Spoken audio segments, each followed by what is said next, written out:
I hope कि आपको fundamental rights के बारे में पता चल गया होगा कि फंडामेंटल राइट्स होते क्या हैं, फंडामेंटल राइट्स को किन किन आर्टिकल्स में कवर किया गया है, कॉन्स्टिट्यूशन के किस पार्ट में फंडामेंटल राइट्स को रखा गया है, फंडामेंटल राइट्स को कहाँ से लिया गया है एंड फीचर्स क्या हैं फंडामेंटल राइट्स के।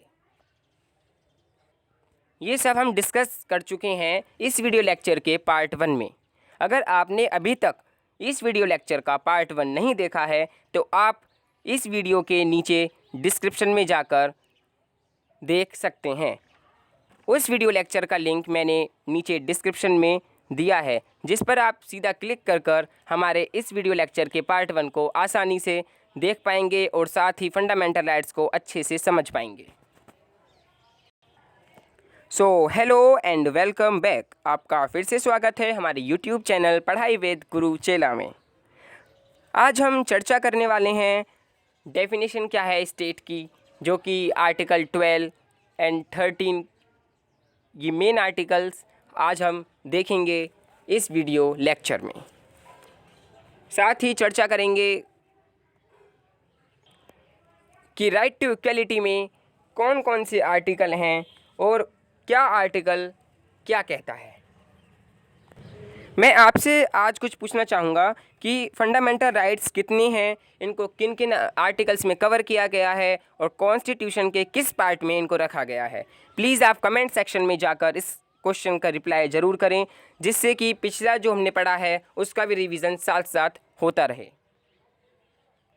आपको बता दें कि अब आप पढ़ाई विद गुरु चेला को इंस्टाग्राम पर भी फॉलो कर सकते हैं।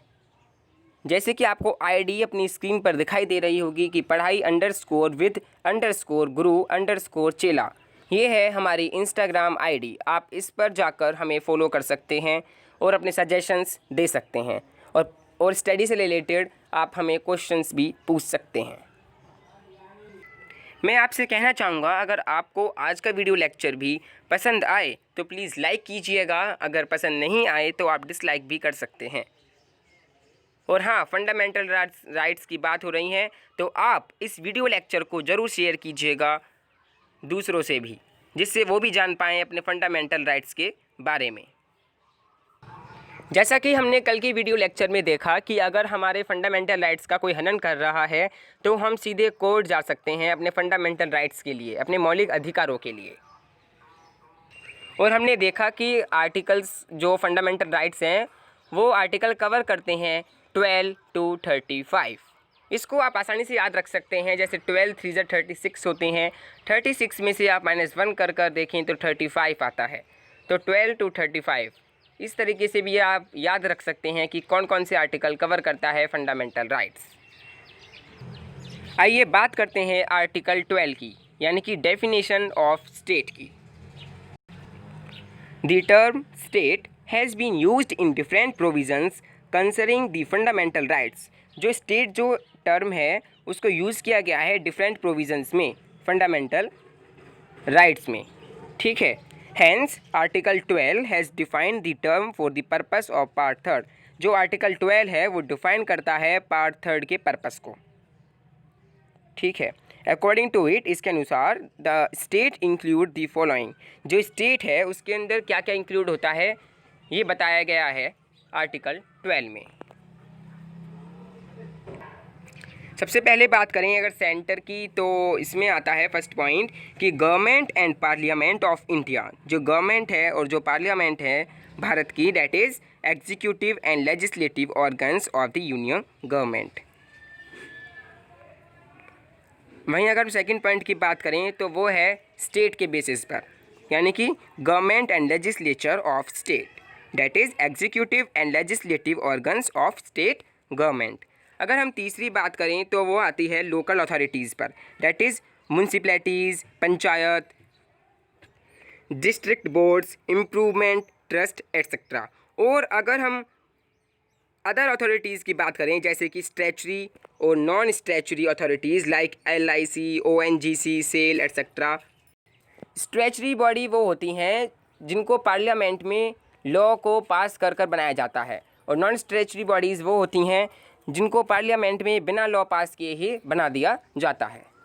तो ये डिफरेंस है statutory and non statutory body में। Thus, state has been defined in a wider sense. तो जो स्टेट है उसको डिफाइन किया गया है एक वाइडर सेंस में, so as to include all its agencies, सारी एजेंसीज को इंक्लूड किया गया है जितनी भी हमने बात करी. It is the actions of these agencies that can be challenge in the courts as violating the fundamental rights. अगर इनमें से कोई भी एजेंसी हमारे फंडामेंटल राइट्स को हनन करती है तो हम सीधे कोर्ट जा सकते हैं अपने फंडामेंटल राइट्स के लिए, अपने मौलिक अधिकारों के लिए. According to the Supreme Court के अनुसार इवन अ प्राइवेट बॉडी, अगर कोई प्राइवेट बॉडी भी है या फिर कोई प्राइवेट एजेंसी भी है, working as an instrument of the state falls within meaning of the state under article 12. अगर कोई प्राइवेट बॉडी भी है जो हमारे फंडामेंटल राइट्स को हनन कर रही है तो भी हम आर्टिकल 12 के तहत सुप्रीम कोर्ट में जा सकते हैं या किसी भी हाई कोर्ट वगैरह में जा सकते हैं अपने फंडामेंटल राइट्स के लिए. आइए अब बात करते हैं laws inconsistent with fundamental rights. ये पार्ट तो बहुत ही इंटरेस्टिंग पार्ट है इस वीडियो लेक्चर का. इसमें कहा गया है कि अगर कोई भी लॉ जो पास किया गया है वो फंडामेंटल राइट के अनुसार नहीं है तो उसको वॉइड, नल कर दिया जाएगा, यानी कि उसको माना ही नहीं जाएगा, उसको शून्य कर दिया जाएगा, उसको बिल्कुल ख़त्म कर दिया जाएगा, उसको माना ही नहीं जाएगा. ये है laws inconsistent with fundamental rights. Article 13 declare that all laws that are inconsistent with or in derogation of any of the fundamental rights shall be void. In other words, it expressly provide for the doctrine of judicial review. अगर हम बात करें कि जो law हैं वो ख़त्म कैसे कर दिए जाएंगे, तो ये जो पावर है वो दी गई है सुप्रीम कोर्ट अंडर आर्टिकल 32 के तहत और हाई कोर्ट को दी गई है आर्टिकल 226 के तहत. ठीक है. This power has been confirmed on the Supreme Court Article 32 and the High Court's Article 226 that can declare a law unconstitutional and invalid on the ground of contravention of any of the fundamental rights.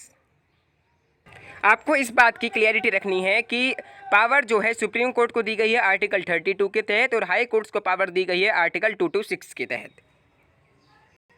कोई भी law है जो पास किया गया है अगर वो constitution के हिसाब से नहीं है या फिर कॉन्स्टिट्यूशन के हिसाब से वर्क नहीं कर रहा है तो इसको ख़त्म किया जा सकता है, उसको हटा दिया जा सकता है सुप्रीम कोर्ट और हाई कोर्ट के तहत. जैसे हमने आर्टिकल 12 में डिफ़ाइन किया गया था स्टेट, ऐसे ही हम इस आर्टिकल में डिफ़ाइन करेंगे लॉज कि कौन कौन से लॉ हैं जब इनकंसिस्टेंट जैसी सिचुएशन आ जाती है. तो जितने भी लॉ के बारे में हम डिस्कस करेंगे वो सभी रखे गए हैं आर्टिकल 13 में. The term law in the article 13 has been given a wide connotation so as to include the following.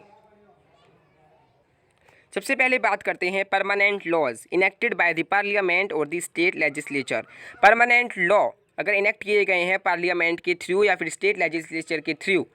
अब आपको पता है कि लॉ जो हैं सबसे पहले लोअर हाउस में, फिर अपर हाउस में, फिर गवर्नर या फिर प्रेसिडेंट की सिग्नेचर होते हैं जब भी लॉ पास किया जाता है.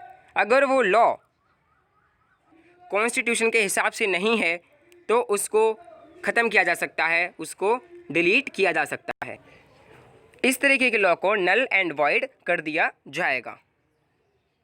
आइए अब बात करते हैं temporary laws like ordinance issued by the president और the state governor. Temporary law जिसके अनुसार ऑर्डिनेंस निकल कर आते हैं जो कि प्रेसिडेंट या फिर स्टेट गवर्नर्स के थ्रू आते हैं, अलग अलग आते हैं ये, जिसमें मिनिस्ट्री ऑफ काउंसिल द्वारा इस लॉ को पारित किया जाता है.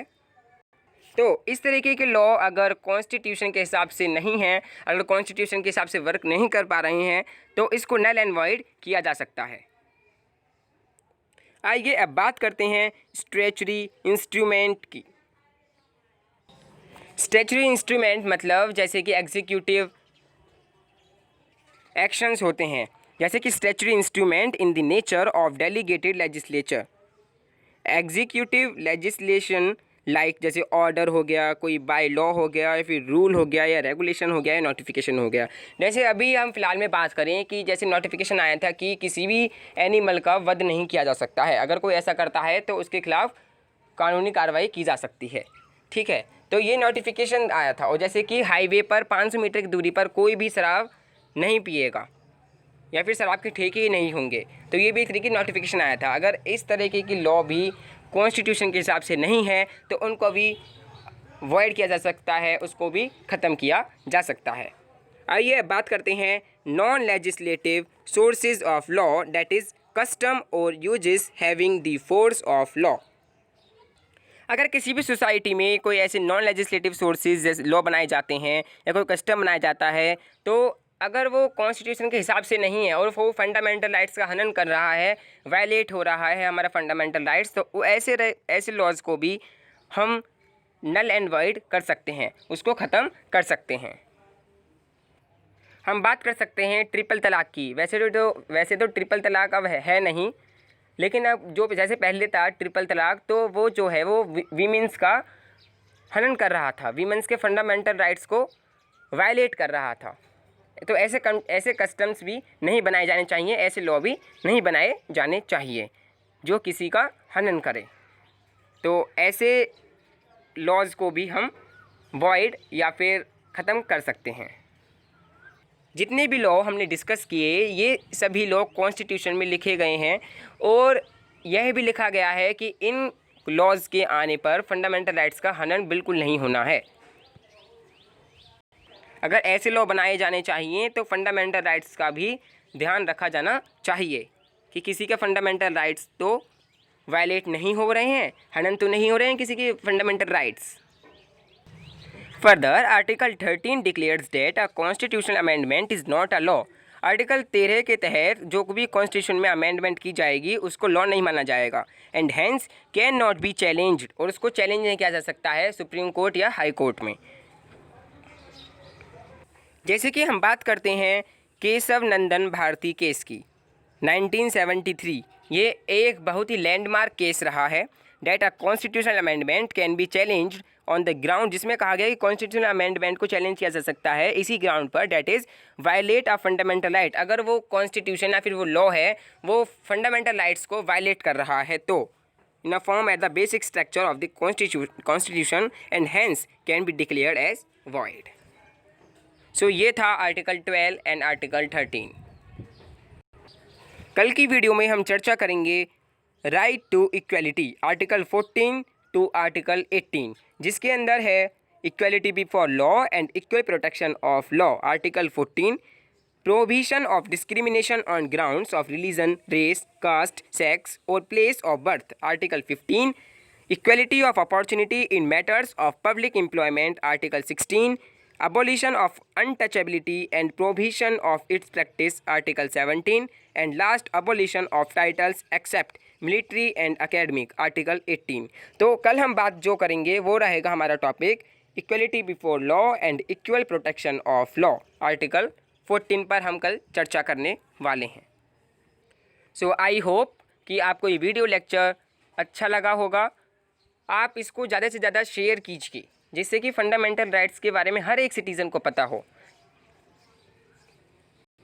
So thank you for watching this video and subscribe my YouTube channel पढ़ाई विद गुरु चेला for more interesting concepts.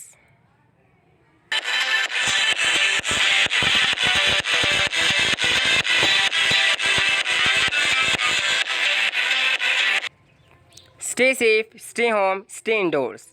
Thank you very much.